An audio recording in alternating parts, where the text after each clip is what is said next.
Umakyat na sa 25 ang nasawi sa malawakang wildfire sa Los Angeles, California sa Amerika.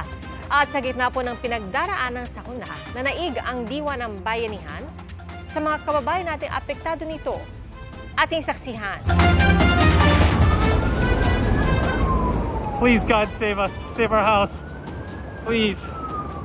Napadasal na lamang ang lalaking ito habang papalapit ang wildfire sa kanilang bahay sa Altadena, California noong January 7. Kulay kahel ang langit, mahirap ang huminga sa kapal ng usok. Nagpasya na silang lumikas pero bago umalis ng bahay, inisprayan nila ng tubig ang kanilang bubong. Let's go, we're going. Nakaligtas sa mga nakatira sa bahay at ayon sa nag-upload ng video, kalaunan nalaman nila nakaligtas din ang kanilang tirahan. Abot-abot ang pasasalamat niya sa mga bumbero at iba pang responder. Mahigit 8,000 bumbero mula sa 7 US state at 2 pang bansa ang nagtutulong-tulong para maapula ang mga wildfire na sumiklab simula pa noong January 7. Kabilang sa pinakamatitinding wildfire ang Palisades at Eaton Fire na tumupok sa 153 square kilometers ng lupain, laking katumbas ng 89% ng Quezon City. 25 na ang nasawi. Ang mga lugar na sinalanta ng wildfire sinusuyod ng mga otoridad kasama ang mga sniffer dog para matukoy kung may iba pang natrap at namatay. Sa sikat na beachfront ng coastal city ng Malibu, kita ang pagkawasak ng mararangyang bahay at iba pang establishmento.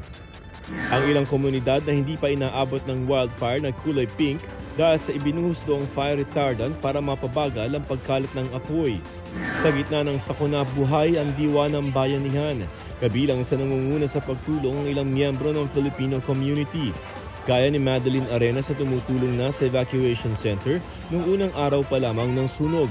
Malaking bagay raw ang social media para makalikom ng pagkain at gamit para sa mga nasunugan. Sa ngayon, naghahanap sila ng murang silid at apartment para matuluyan ng mga biktima. Ultimong toothbrush nila, wala silang dala or anything.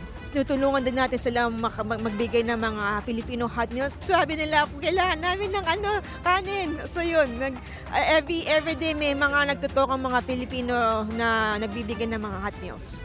Si Primo Guerrero muntik na masunugan dahil sa wildfire pero nang matiyak na hindi aabutan ng apoy ang kanyang bahay, agad siyang tumulong. Si Moses Jose inalok ng serbisyo ng kanyang kumpanya para maghatid ng supply sa evacuation center. Us Filipinos, it's instilled to us to always help each other. It's in our blood, Filipino blood. Magtulungan during calamities.